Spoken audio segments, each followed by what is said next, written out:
Hey everyone, this is Sabrina. So I have done this stamp technique before, but I really wanted to focus on it again and kind of teach you, show you how I stretch my stamps and make my own custom embellishments. As you can see, I pulled off all the stamps that I wanted to use. I have a 3x2 paper pad from Michaels, and I'm going to take my stamps from the most recent Everyday Explorers release, which was June.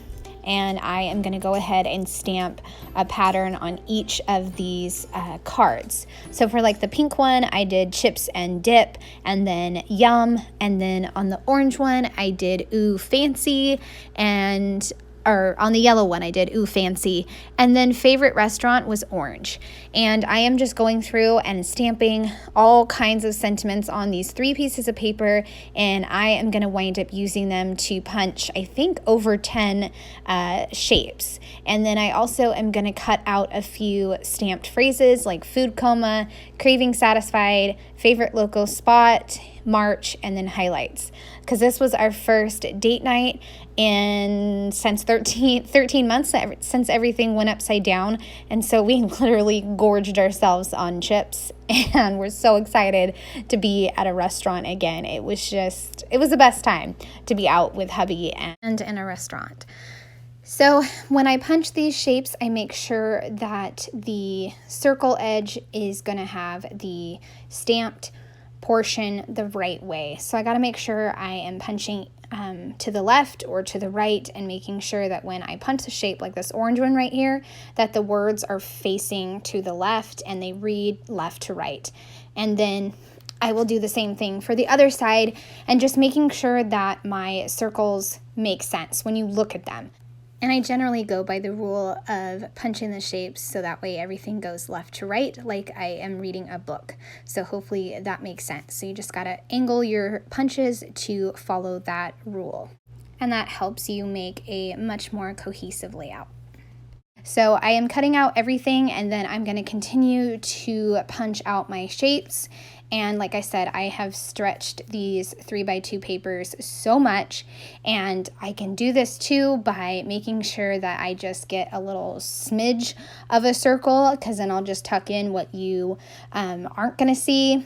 So that's what I do to also stretch the stamps and the paper. Like this orange one right here was like half of a circle, and it had a little bump in it.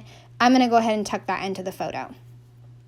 Okay, so now I can start to put everything together, and for the March, I put a small orange circle. Below it, I put highlights, added in favorite local spot, put a bigger circle right there, and then another bigger circle down towards the bottom, and a pink one right in the middle.